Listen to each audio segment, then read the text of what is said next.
Hello all and welcome back. This week's video is of the PHYTO Relaxer Index 1. The kit comes with everything you see plus a mixing stick, gloves, and instructions.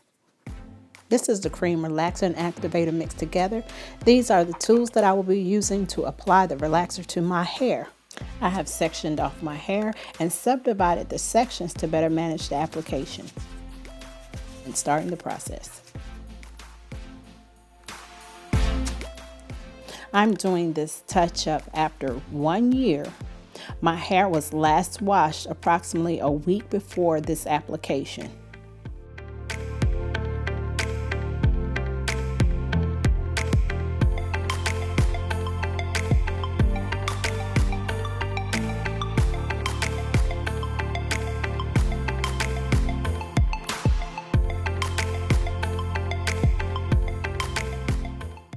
What was not pictured and what I failed to mention in the beginning is that the kit also comes with a product to base your scalp and the perimeter of your hairline. As stated, this is the PHYTO Specific PHYTO Relaxer Index 1. On their website, it is listed for delicate and fine hair. It also states this is a revolutionary, gentle, hydroxide-free relaxing treatment for delicate, fine hair. The only relaxer in the market with active relaxing ingredients of 100% natural origin. The egg and soy-based formula is odorless and does not contain lye for ultimate scalp comfort. I purchased this relaxer online from their website. The relaxer cost $65. It was a grand total, including shipping and handling, of $78.30. The included instructions are easy to follow. The instructions provide prep. They give necessary warnings. It gives you a 7-minute application time, up to 13-minute processing and smoothing time, for a max time on your hair of 20 minutes.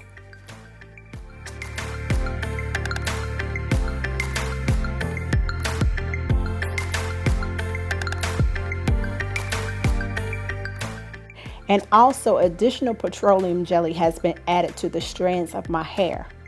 There is a warning on their website to not use this relaxer if you use henna. I did email and I was told, although both products are considered natural, the henna has a metallic or metal property, so it may burn the hair. If you all follow me, you know that I recently did a henna review and that I explained then that I had been a henna user for years. So with that being said, I had full knowledge of the possible damage. I did prior research and I'd already used this relaxer prior. With all that information, I still decided to move forward. I made sure, however, that from the time that I'm applying this relaxer and from the time that I applied henna to my hair was at least a month. Not only that, I stated earlier that I applied the petroleum jelly or additional petroleum jelly to the strands of my hair. Initially, I am just applying this relaxer or trying to get it on at the root down about 2 inches. Now, I said that my hair hadn't been relaxed for a year. So as I go back and as I smooth it, I will apply the relaxer more to the length of the hair. I will be applying it to what I can feel is the point of demarcation between the virgin hair and the hair that had already been previously relaxed or treated. Make sure that you do your own due diligence and research with anything you're putting on or in your scalp, hair, or body. As you watch me apply the relaxer, what I can say during this process when I was applying it is that the relaxer has a distinctive smell. It's not odorless. It smelled like what I remember relaxer smelling like. However, the claim about no irritation to the scalp, or if you have a sensitive scalp, nothing. I felt nothing. It's what I remembered the first time I applied the relaxer is that even if I accidentally scratch my scalp, I had no irritation in that area that I had previously scratched or irritated. So that I can say wholeheartedly is factual. Nothing irritated my scalp during this whole application, wash, rinse process. Also, another thing I think that is worth mentioning is that I'm doing this, applying it to myself, but if you have someone that you trust, or if you have mobility issues or shoulder issues, and you find it difficult getting over your head or to the back of your head, or for the time that it takes that you need to be swift in applying this, there's nothing wrong with asking someone you trust to do it, or finding out if there's a salon near you that uses this product, or if they're willing to take in a product and have a professional do it. It may be worth the investment. Another thing that I noticed from my years of doing traditional chemical relaxers is that I could have never went this long without creating or having major damage happen to my hair or to my strands between the relaxed hair and the new growth. So it would have never been a period that I could have went a year without losing and damaging my hair between the two textures. So that's one thing I've noticed with this, that it really made my hair a lot manageable, but it also didn't cause that kind of breakage, or my hair was strong enough to tolerate where it had been relaxed, where it transitioned into the new growth. So I think that's something else that I noticed, that I know back in my relaxed days would have never happened without a lot of damage and a lot of breakage.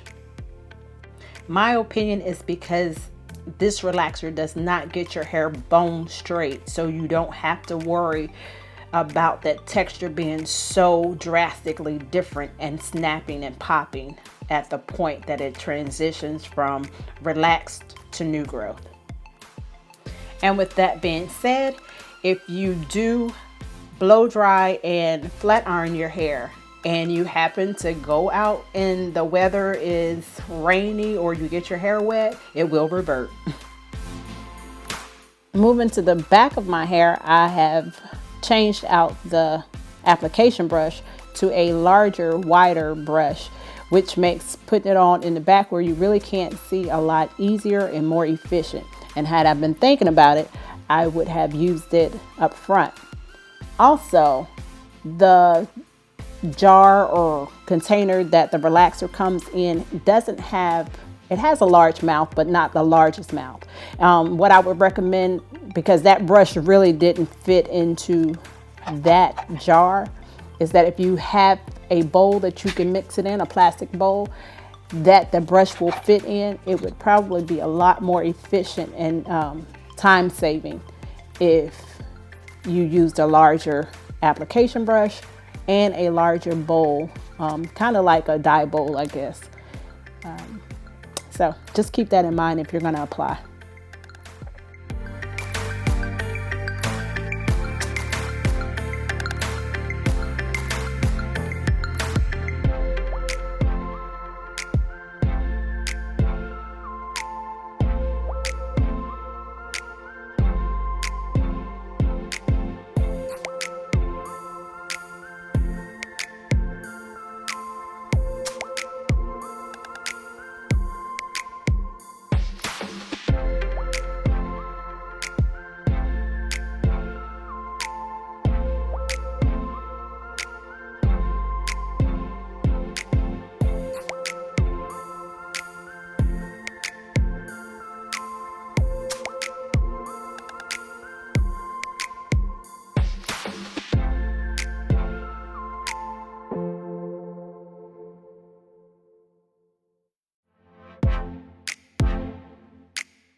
Now, as I start smoothing, this is usually where, if you can recall, if you've ever had a box relaxer, or if you've ever went to a salon to get a relaxer, this is usually where the burning and the irritation starts. When you start to try to manipulate the hair and pull it apart and smooth it, and it actually touches your scalp a lot more than the initial product going on your hair. But again, I felt nothing, no irritation whatsoever. Also, you'll notice that this is the time that I am going to rub my hair a lot more just to see if I can feel that point. And it's pretty prominent. Like, I really can tell where I didn't have the hair, where the hair hadn't been treated.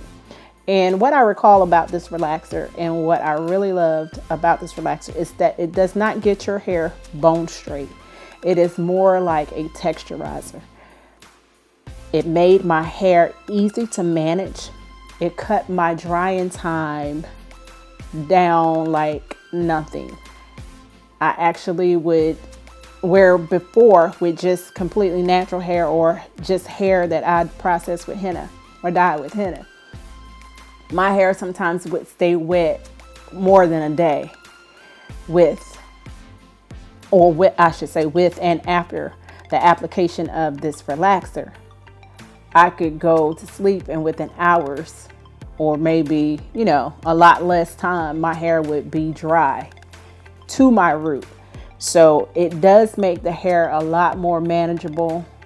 And again, it gives you the flexibility of going back and forth between having some variation of texture that you can manage, or that's a lot more manageable, and being able to blow dry and giving you a little bit more sleeker look. And again, it will keep your hair more elongated, but not make your hair bone straight. So that's the one plus that I love, that again, the wholesome ingredients, or that it's a natural product, that it makes the hair more manageable without stripping it of all texture and body.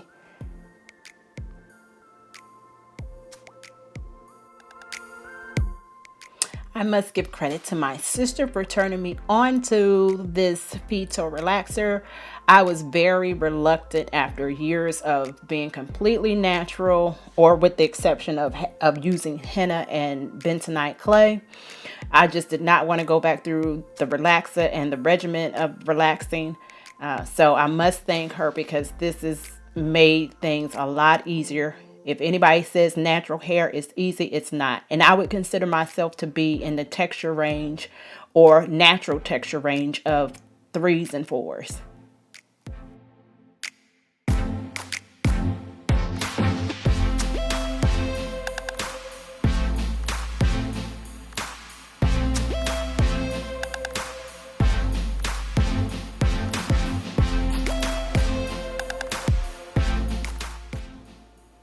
With the desired hair covered in relaxer, I will be moving to rinse everything out, shampoo it out. It is a indicator neutralizing shampoo, which means it is pink until you have no relaxer remaining in your hair. As you can see, I am to the white suds, which means I have gotten all of the relaxer out. Next, I'll be applying the repair and restore conditioning that follows the relaxer. It contains marshmallow root, and I found that this did not provide any slippage. I did apply it and leave it on my hair for the recommended amount of time, or the instructed amount of time. And basically, I just tried to make sure that it was coated on all the strands and that I really worked it in. Because it didn't provide any slippage, I did not think this would be a good time to detangle my hair. So immediately after I rinsed this out, I did go back in with a deep conditioner, which I left in my hair overnight. The next image coming up will be the next morning following the overnight deep condition.